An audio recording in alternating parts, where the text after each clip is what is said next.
Hi everyone, my name is Julian and I took on the crazy project of building my own house with shipping containers.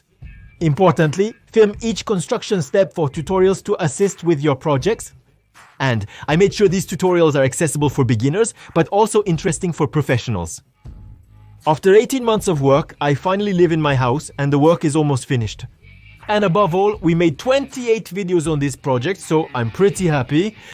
And to start this year, 2024, Happy New Year already! I wanted to give you a recap of the 10 best tips, the 10 ideas I wish I had before starting my project. And that could help you with your construction project. These tips will help you build a house out of a shipping container, but actually, a lot of the advice is useful no matter what type of house you're going to build. This video is for anyone with a construction project. I hope you'll like it. Let's begin.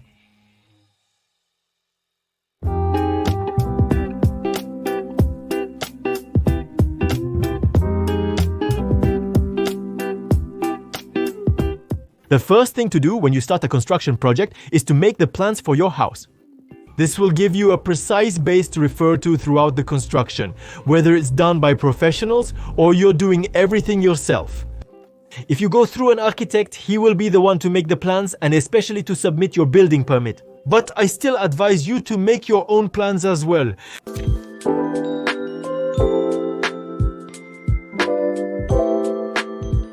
If you want to build a house with shipping containers, the plans for your home will directly depend on the containers you choose. There are two container heights, 2 meters 40 called dry and 2 meters 70 called high cube, and there are two lengths, 6 meters or 12 meters. The most commonly used for building a house are the 12-meter long high cube containers, usually second-hand. And I'll explain why. The first reason is that the high cube containers, which are 2 meters 70 high, have a much more interesting height for building a house. Even though I've already visited some made with 2 meter 40 containers and it worked out pretty well, but be careful if you insulate from the inside. And the second reason is that a 12-meter container costs less than two 6-meter containers. Most importantly, you can find them more easily second-hand, reducing the costs further. For practicality, setting up a 12-meter container is also simpler than setting up two 6-meter containers. Fewer cuts make it easier, but ultimately, it depends on your project. Maybe you need 3 12-meter containers and 1 6-meter container. It's possible to arrange them together, but if you want to reduce costs and make your work easier, do like I did.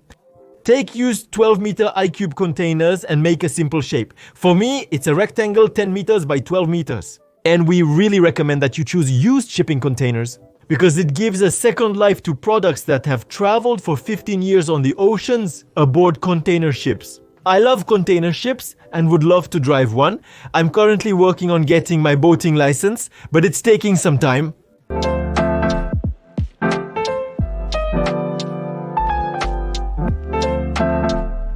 To construct your dream house, you'll likely need to apply for a bank loan.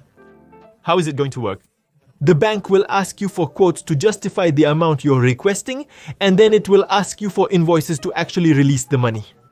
If you're buying a house that's already built, it's pretty simple. It's the same if you're having a company build a house for you, and they can provide you with a single general quote. But when you want to do everything as a self-build, you don't necessarily have all the quotes in advance. Every piece of wood, every board, every screw, you don't have all of that. Luckily, the requested quotes are just estimates, so to unlock your loan, your invoices don't need to precisely match the quotes. It could be totally different. You can visit the Leroy Merlin website and create a favorites list. Add a lot of materials without paying too much attention. And then ask Leroy Merlin to turn this list into a quote, which you then send to your bank. At the bank, provide the actual invoice for your purchase on the workday to unlock your loan.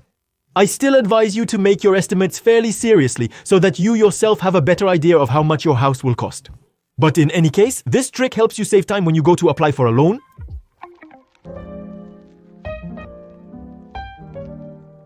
Now that you have a project and the money to finance it, well, all that's left is to find a piece of land to build all of this on. And the question that arises is, how do you buy land at the best price? You can use a real estate agency. But you can also ask the town hall for the land registry to find out who owns the vacant lots and contact the owners directly. Without agency fees, you'll reduce the price of the land. I also recommend looking for undeveloped land, meaning it's not connected to running water, electricity, or sewage. Budget around 2,000 euros to connect it to running water. 1,250 euros for electricity and 2,000 euros for sewage, or 9,000 euros for a septic tank. So why am I telling you to buy an undeveloped plot? It's often because they're much cheaper. And above all, when you build your house on it, you'll have to pay a development tax. Notary fees will be about 8% of the land price, and other fees will be 1 to 5% of the land price. So, an undeveloped plot will cost you less to buy, less in notary fees, and less in taxes. It's up to you to do the math. It will take you a little more time to make it viable, but it will save you a lot of money on your construction project. To build your house on your land, you will need to apply for a building permit at the town hall. Even for a house made of shipping containers, as long as it's over 20 square meters, you need a permit. And you should know that if the house is over 150 square meters, you are required to go through an architect to make the house plans. Regardless of the construction type, check your municipality's local urban planning regulations. That's what will tell you what you are allowed to build. The town hall and local urban plan focus only on your house's exterior appearance, so avoid alarming them by mentioning shipping containers as building materials. Just say that it will be an insulated metal structure covered with plaster or wood cladding. The town hall really doesn't need to know that these are shipping containers, they only want to know what it will look like on the outside. As a little anecdote, the town hall in my area found out I was going to build a container house the day they were delivered. But that's not a problem because anyway, my house will be covered with wooden cladding. The advantage of building a house with shipping containers is also the weight. In fact, a traditional house will weigh between 50 and 100 tons, while each container only weighs 3.7 tons. You'll have a lightweight house requiring smaller foundations. In addition, you don't have to make a concrete slab. You can simply make piers and place the metal structure of the containers on top of them. I chose another technique, even cheaper and faster. It's called helical piles. Steel piles are driven meters into the ground, each supporting 5 tons. It works well for a regular house, but even better for a lightweight house like a container home.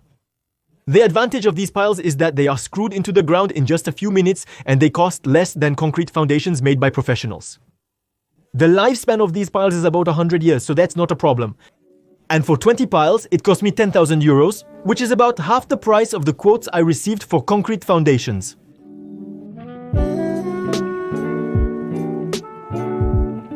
If you want to build a house out of a shipping container, I strongly advise you to insulate it from the outside. First, your building permit will be more easily accepted by the city hall as the shipping containers will be concealed. City halls aren't afraid of container houses, they just want the houses to look like those of the neighbors. Next, exterior insulation is more effective than interior insulation, especially for a container house. Let's imagine you want to keep the containers visible on the outside and therefore do interior insulation. In summer, the steel containers will become scorching hot because of the sun. So your insulation will have to deal with a much greater heat source than if you had put the insulation behind wooden cladding or white plaster. The best technique is to insulate 2/3 on the outside and 1/3 on the inside to eliminate all thermal bridges and have the most effective insulation possible. In RE 2020, you will likely need to choose this solution. And the last reason is that you are limited by the size of your containers. So, if you insulate from the inside, you will lose living space, whereas if you insulate from the outside, you don't have this problem.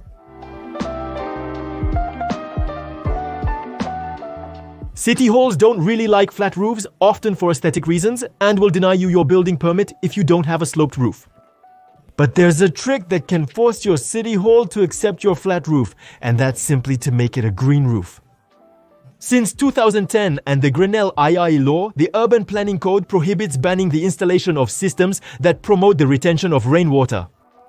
This rule appears in Article L 111-16 of the Urban Planning Code and is specified by Article R 111-23 of the same code. A ministerial response from January 8, 2013 also confirms that green roofs are part of these systems. I quote, "Green roofs that help retain rainwater are included in this list." Therefore, and in accordance with the will of the legislator, urban planning provisions that oppose the installation of green roofs should not be applied. Be sure to include these articles of law in your building permit application to ensure they are approved by the City Hall, because many mayors are still unaware of this law.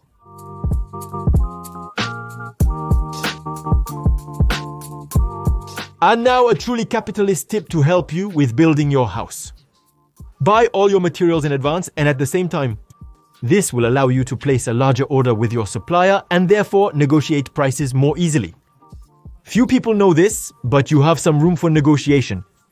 You can even ask the store to match the prices of the competition. I've done it dozens of times myself. So buy all your materials in advance, but also buy all your tools, even if you're not sure you'll need them in advance. Because anyway, most hardware stores let you return unused products several months or even a year after the purchase date. So you might as well buy everything that could be useful to you just in case. There's nothing worse than halting a project because you lack something and must go buy it at the store. I mean, it's going to make you lose time, money, and it's going to make you less efficient on your project. And one last tip, don't buy low-end tools. You're building a house, not an IKEA piece of furniture. I'm telling you from experience, low-end tools are never ever satisfactory for building a house.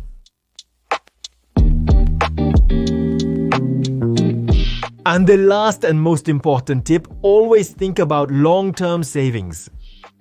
Buying a low-end tool is never cost-effective as it slows you down, compromises quality, and has a shorter lifespan.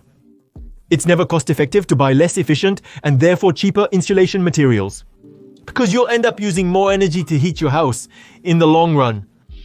On the contrary, the most cost-effective thing to do is to think about the best way to build a passive house, meaning one that will use very, very little energy for heating. Then you can install solar panels to produce the small amount of electricity you'll use. Producing your own energy is still one of the most profitable investments. And that will allow your house to go from passive, which uses very little, to positive, which produces more than it consumes. And then you've won. I've made several videos on the channel if you're interested. You can also think about rainwater harvesting, heating your water with thermal panels, ventilation with a double flow ventilation system, or a Canadian well. In essence, do whatever you can to minimize your monthly expenses.